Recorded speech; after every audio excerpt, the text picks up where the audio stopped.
नमस्ते दोस्तों, स्वागत है आपका इस वीडियो में जहां मैं शैव धर्म के बारे में बताने जा रहा हूं। एडिटिंग की कमी की वजह से, मोबाइल ठीक ना होने की वजह से मैं सिर्फ इसे ऑडियो के रूप में अपलोड करने वाला हूं।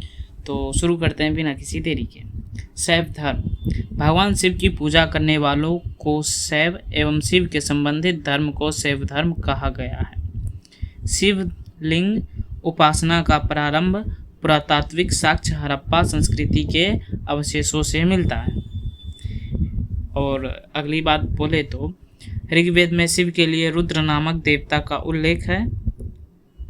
दूसरा पॉइंट है, अगला पॉइंट है, अर्थवेद में शिव को भव, सर्व, पशुपति एवं भूपति भी कहा गया है। लिंग पूजा का पहला स्पष्ट वर्णन मत्स्य पुराण में मिलता है। भगवान महाभारत के अनुशासन पर्व से भी लिंग पूजा का वर्णन मिलता है। ठीक है दोस्तों। रुद्र के पत्नी के रूप में पार्वती का नाम तैत्तिरीय आरण्य में मिलता है। ये उपनिषद है। शिव की पत्नी की सौम्य रूप है पद्मा, पार्वती, उमा, गौरी एवं भैरवी। ठीक है, ये 3-4 नाम है, फिर से रिपीट करता हूँ। पद्मा, पार्वती, उमा, गौरी एवं भैरवी। उसके बाद है अगला बुलेट पॉइंट है, वामन पुराण में शैव संप्रदाय की संख्या 4 बताई गई है। एक है पशुपत, उसके बाद है कपालिक, तीसरा है कालामुख और उसके बाद है लिंगायत। लिंगायत में दोस्तों मैं बताना चाहता हूँ कि इसमें दफनाने की परंपरा होती है, यानी जो मर जाते हैं उसे जलाया नहीं जाता है, उसे दफनाया जाता है। लिंगायत की यह परंपरा है, यह साउथ में होता है। पाशुपत संप्रदाय शैव का सर्वाधिक प्राचीन संप्रदाय है। इसके संस्थापक लकुलिश थे, जिन्हें भगवान शिव के 18 अवतारों में से एक माना जाता है। पशुपत नहीं है दोस्तों, पाशुपत है। ठीक है, जो रिटन है। पाशुपत संप्रदाय के अनुयायियों को पंचार्थिक कहा गया है। इस मत का प्रमुख सैद्धांतिक ग्रंथ पाशुपत सूत्र है। श्रीकर पंडित एक विख्यात पाशुपत आचार्य थे। ठीक है दोस्तों। अगला बुलेट पॉइंट है कि कपालिक संप्रदाय के इष्ट देव भैरव थे। इस संप्रदाय का प्रमुख केंद्र श्री शैल नामक स्थान था।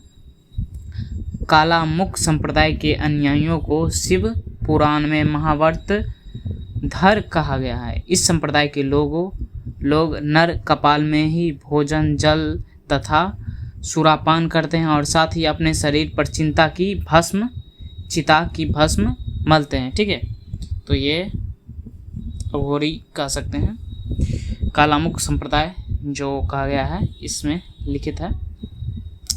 लिंगायत संप्रदाय दक्षिण में प्रचलित था। ठीक है दोस्तों, जैसे मैंने कहा कि ये साउथ में है। इन्हें जंगम भी कहा जाता है। इस संप्रदाय के लोग शिवलिंग की उपासना करते थे। उसके बाद है शून्य संपादने लिंगायतों का प्रमुख धार्मिक ग्रंथ है। बसव पुराण में लिंगायत संप्रदाय के प्रवर्तक अल्लभ प्रभु तथा उसके शिष्य बासव को बताया गया है। ठीक, इस संप्रदाय को वीर शिव संप्रदाय भी कहा गया है। ठीक है, तो बासव को अच्छे से जान लेते हैं। बासव वो उनका भतीजा चन्ना बासव कर्नाटक के कलचुरी राजाओं के दरबार में रहते थे। तो यहाँ पे स्टॉप लेते हैं और मैं बता देता हूँ कि जो लिंगायत है वो कर्नाटक साउथ में ज़्यादा है। अगर साउथ में भी बात करें तो यह कर्नाटक में ज़्यादा है। तो कंटिन्यू करते हैं। उन्होंने जाति प्रथा का कड़ा विरोध किया और उपवास, प्रतिभोज, तीर्थ यात्रा एवं बलि प्रथा को अस्वीकार किया। बाल विवाह का विरोध किया और विधवा विवाह की अनुमति भी दी थी। तो ये बासव या वो उनका भतीजा चन्ना बासव के बारे में था, कर्नाटक के जगह के बारे में था। तो उसके बाद है 10वीं शताब्दी में। अगला बुलेट पॉइंट है कि 10वीं शताब्दी में मत्स्येंद्रनाथ, ये बहुत फेमस है। आपको अगर आप रिलीजियस बैकग्राउंड से हैं तो ये बहुत नामी पात्र है, लेकिन क्वेश्चन इस पे बहुत कम बनते हैं। मत्स्येंद्र नाथ केनाथ संप्रदाय की स्थापना की इन्होंने। इस संप्रदाय का व्यापक प्रचार प्रसार बाबा गोरखनाथ के समय में हुआ था। गोरखनाथ ने वर्ण व्यवस्था तथा ब्रह्म के विशेषाधिकारों की आलोचना की। उनके द्वारा प्रतिपादित सिद्धांतों को तंत्र कहा गया है, जिनकी सदस्यता बिना जाति भेद के लिए खुली थी। और ये हमेशा अलख निरंजन कहते थे। इनका मतलब हुआ कि जिनका कोई रूप ना हो, जिनका कोई आकार ना हो, इसका मतलब ये हुआ अलख निरंजन। वे बार बार बोलते थे और कभी भी भिक्षा में रुपये नहीं लेते थे, सिर्फ भोजन लेते थे। अलख निरंजन। दक्षिण भारत में शैव धर्म चालुक्य, राष्ट्रकूट, पल्लव एवं चोलों के समय लोकप्रिय रहा। अगला बुलेट पॉइंट ये रहा। पल्लव काल में शैव धर्म का प्रचार प्रसार नायनारों द्वारा किया गया। नायनार संतों की संख्या 63 बताई गई है, जिनमें से अप्पार, तिरुज्ञान, संबंदर एवं सुंदर मूर्ति आदि के नाम उल्लेखनीय हैं। उसके बाद है एलोरा के प्रसिद्ध कैलाश मंदिर का निर्माण राष्ट्रकूटों ने करवाया। ये बहुत ही फेमस है, ये सभी को आता होगा।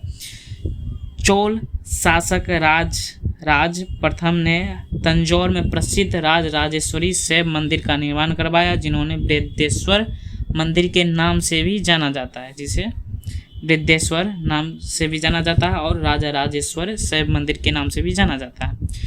कुषाण शासकों की मुद्राओं पर शिव एवं नंदी का एक साथ अंकन प्राप्त होता है। पता नहीं क्या हो रहा है, तो अंकन प्राप्त होता है। तो ये है। फिर अगला बुलेट पॉइंट है पशुपतिनाथ मंदिर के बारे में। उसकी कुछ खास चीज़ है कि ये जो पशुपतिनाथ मंदिर है, ये नेपाल की राजधानी काठमांडू के 3 किलोमीटर उत्तर पश्चिम में बागमती नदी के किनारे देवपाटन गांव में स्थित एक शिव मंदिर है। ठीक है। नेपाल के धर्मनिरपेक्ष राष्ट्र बनने से पहले यह मंदिर राष्ट्र देवता भगवान पशुपतिनाथ का मुख्य निवास माना जाता था। इस मंदिर परिसर को सन 1979 में यूनेस्को विश्व सांस्कृतिक विरासत स्थल के रूप में सूचीबद्ध किया गया। ठीक है। मुख्य मंदिर का निर्माण वास्तुकला की नेपाली पगोडा शैली में हुआ। तो ये है। तो संप्रदाय है, तो देख लेते हैं संप्रदाय और उसके संस्थापक कौन है। तो आप जान सकते हैं आजीवक एक संप्रदाय है। इसका संस्थापक था मखलीपुत्र गोसाल। उसके बाद है घोर अक्रियावादी। इनका संस्थापक था पूरन कश्यप। ठीक है। यह दृच्छावाद यानी आचार्य अजिक जो थे, इसके संस्थापक थे। अगर आपको कन्फ्यूजन या लग रहा है कि मिल गया है कि संप्रदाय संस्थापक, तो आप पीछे जाके फिर से पढ़ लें। मैं रुक के बोल रहा हूँ। तो भौतिकवादी संप्रदाय है, इसके संस्थापक है पकूद कच्चायन।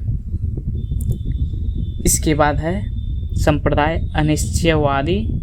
इनके संस्थापक है संजय विट्ठली पुत्र। ठीक है।